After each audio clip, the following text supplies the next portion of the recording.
Chaque semaine, 20 nouvelles attaques.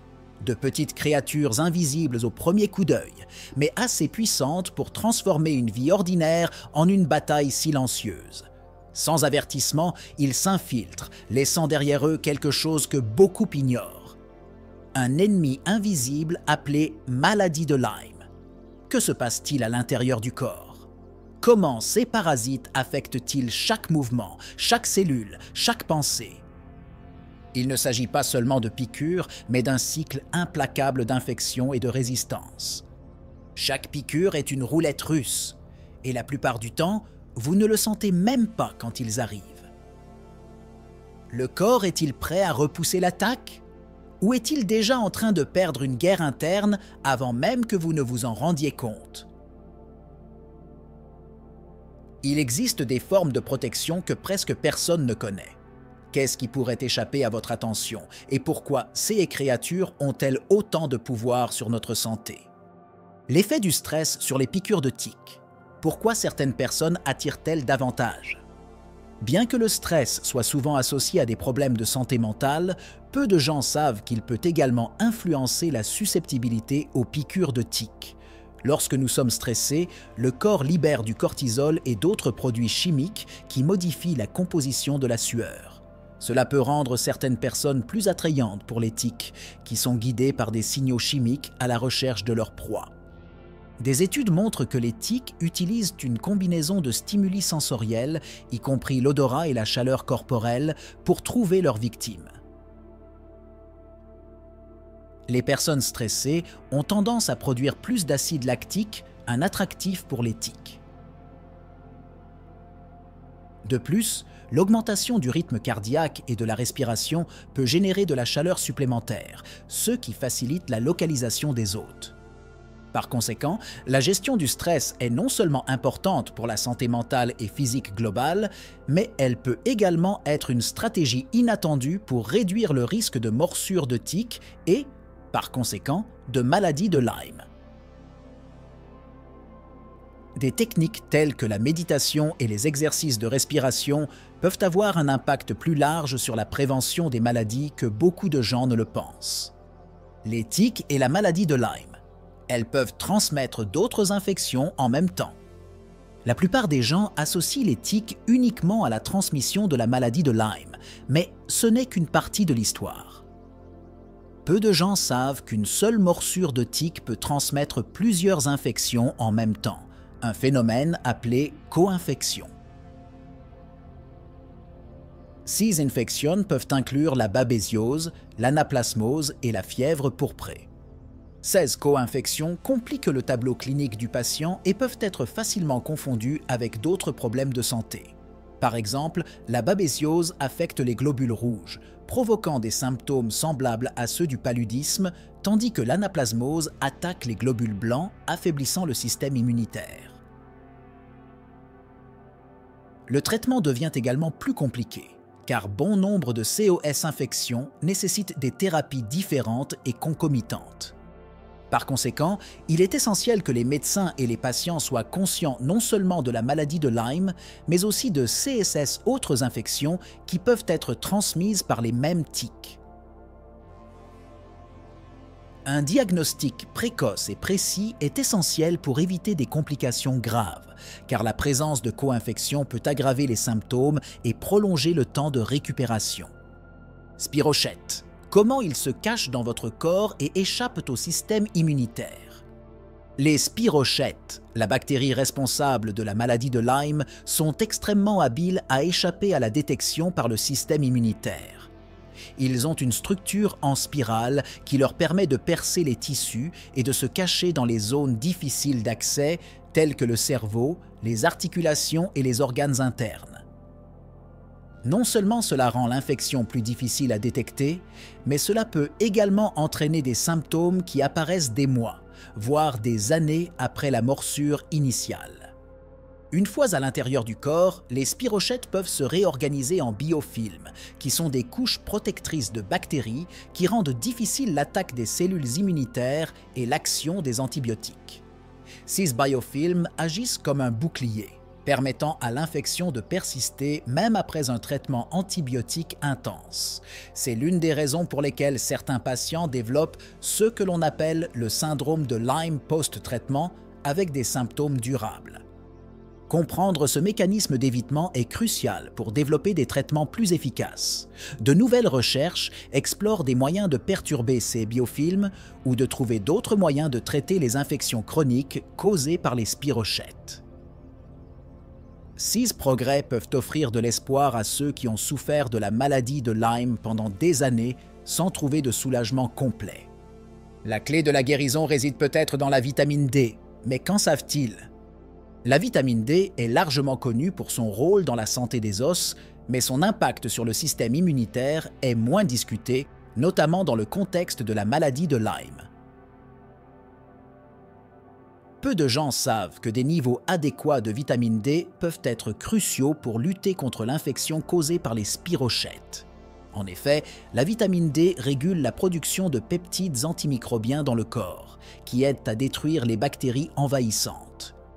En plus de renforcer le système immunitaire, la vitamine D joue également un rôle dans la modulation de la réponse inflammatoire de l'organisme.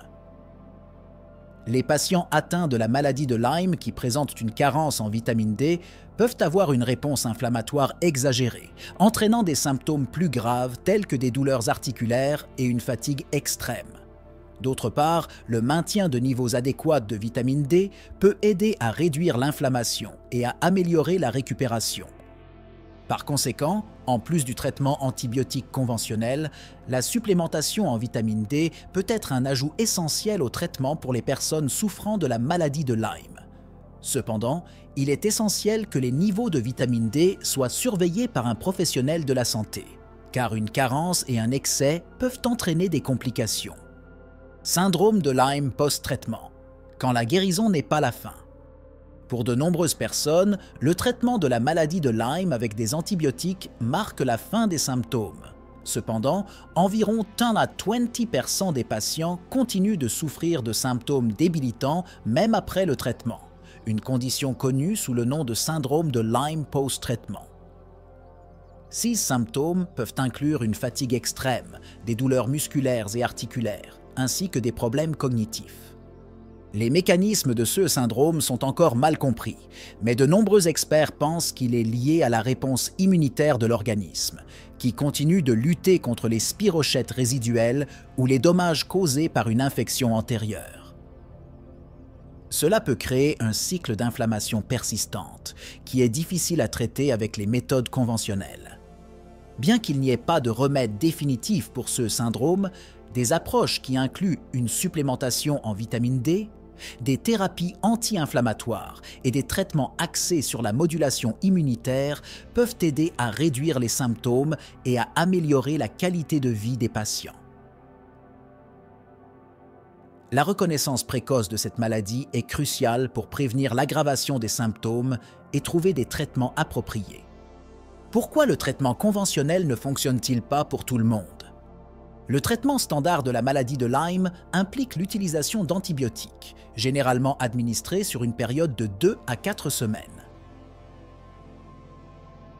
Cependant, un nombre important de patients ne répondent pas complètement à ce traitement. Cela peut être dû à la capacité des spirochètes à se cacher dans les biofilms ou dans des zones du corps difficiles à atteindre avec des antibiotiques, comme le cerveau et les tissus conjonctifs. De plus, certaines souches de spirochètes sont plus résistantes aux antibiotiques que d'autres, ce qui peut nécessiter des traitements plus agressifs ou prolongés.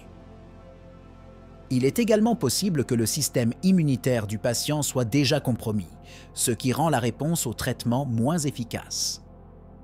Ces variables font du traitement de la maladie de Lyme une tâche complexe et souvent frustrante pour les médecins et les patients. Des alternatives au traitement conventionnel sont à l'étude, notamment les thérapies basées sur l'immunomodulation, l'utilisation de probiotiques et même des traitements expérimentaux avec des impulsions d'antibiotiques.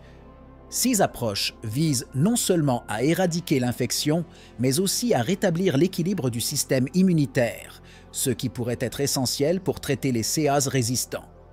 Le rôle surprenant du microbiote intestinal dans la maladie de Lyme. La relation entre le microbiote intestinal et la maladie de Lyme est un domaine d'étude émergent, et de nombreux patients ne sont pas conscients de l'impact que la santé intestinale peut avoir sur la progression de la maladie.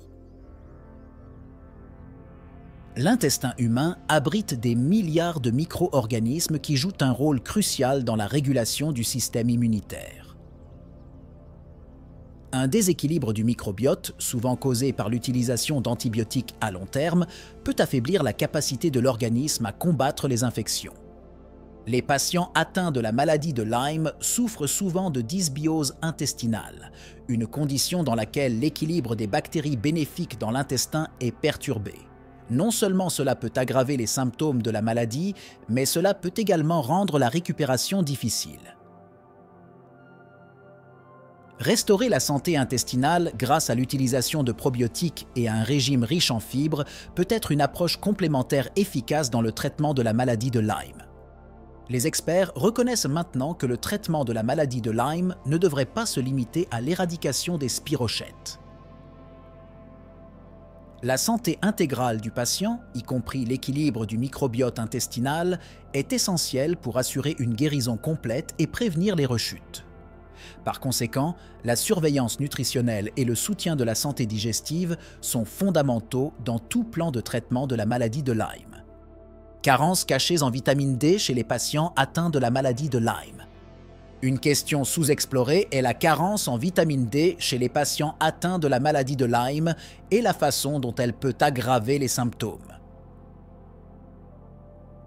De nombreux patients ne réalisent pas que l'infection à spirochète peut avoir un impact direct sur la capacité du corps à absorber et à métaboliser la vitamine D.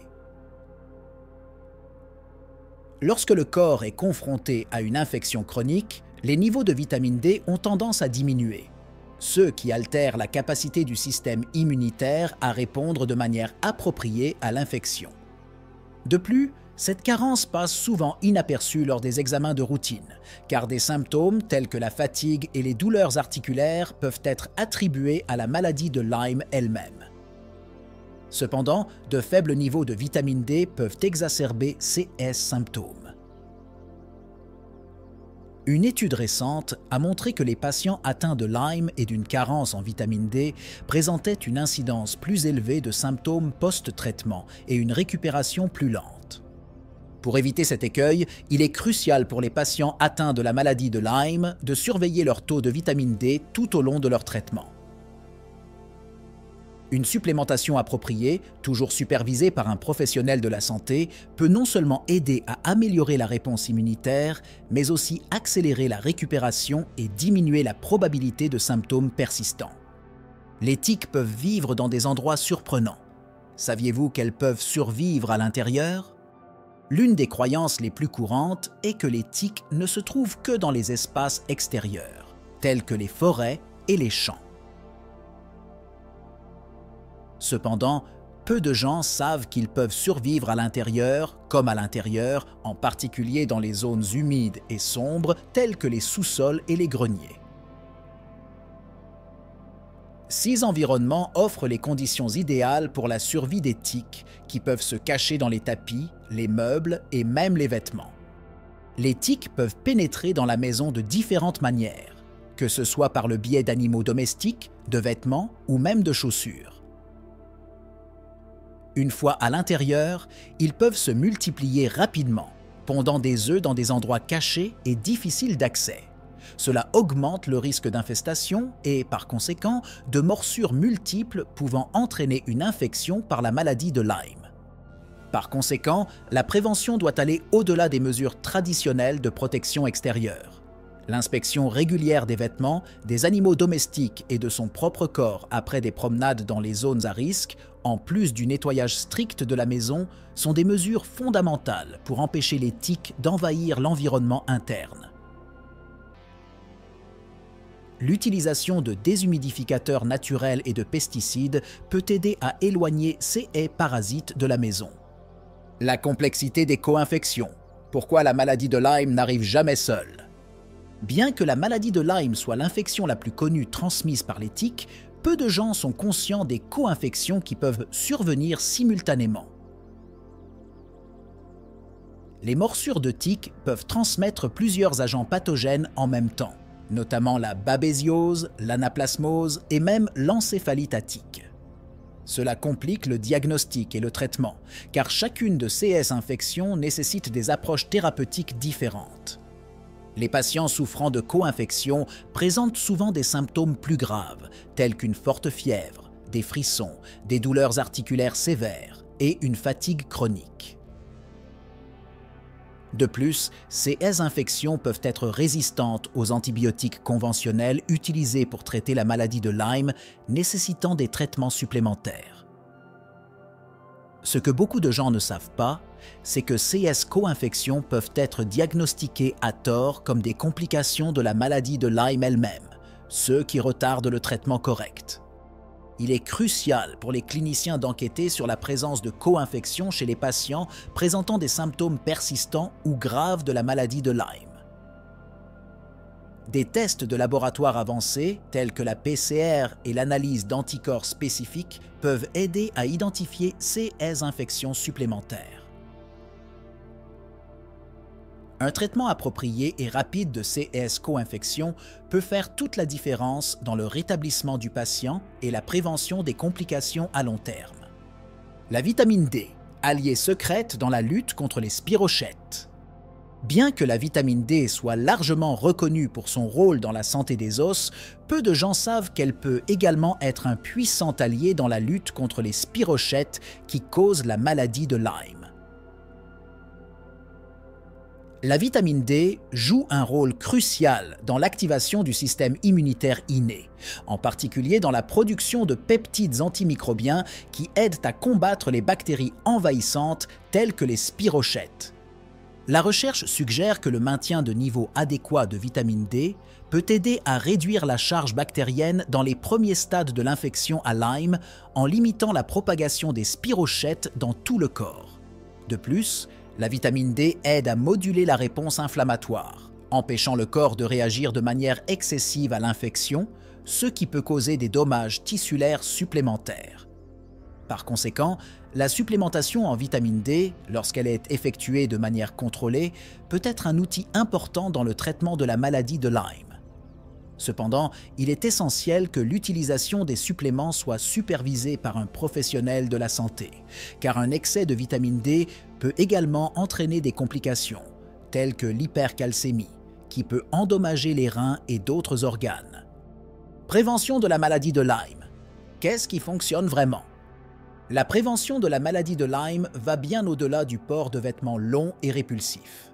Bien qu'il s'agisse de mesures importantes, il existe des facteurs moins évidents qui peuvent aider à protéger contre les morsures de tiques et à prévenir les infections.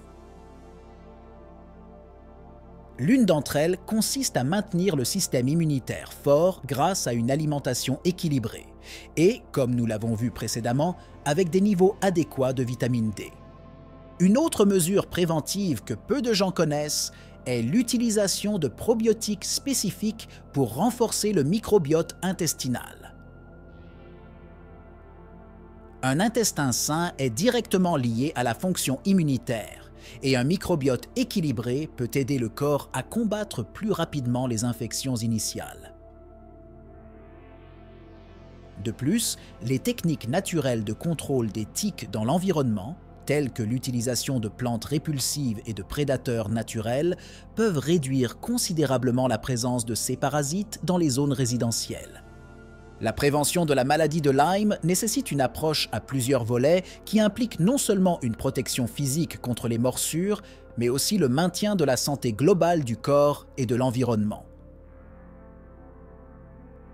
Connaître ces stratégies moins médiatisées peut être la clé pour éviter cette infection débilitante efficacement et à long terme. Et maintenant, la question que personne ne veut affronter. Combien de bouchées suffiraient à changer votre vie pour toujours? Chaque semaine, une chance d'infection de plus, une bataille interne de plus. Nous parlons de quelque chose qui dépasse la surface, qui ne disparaît pas avec le temps. Que feriez-vous si vous saviez que votre corps pourrait combattre un ennemi invisible sans jamais s'arrêter? Il ne s'agit pas seulement de tics, il s'agit de ce qui se passe à l'intérieur de chaque cellule, de chaque articulation, de chaque pensée. Existe-t-il des moyens de vous protéger? Qu'est-ce qui nous manque dans les choix quotidiens? La maladie de Lyme n'attend pas, elle n'avertit pas, et pire que tout, elle est peut-être plus proche que vous ne le pensez. Il ne reste donc plus qu'à se poser la question suivante. Comment pouvez-vous vous préparer? Quels détails cruciaux n'avez-vous pas encore vus? Il est temps d'agir avant que la prochaine attaque ne se produise, parce qu'en fin de compte, il ne s'agit pas de survivre à la morsure, il s'agit de ce qu'elle peut emporter avec elle.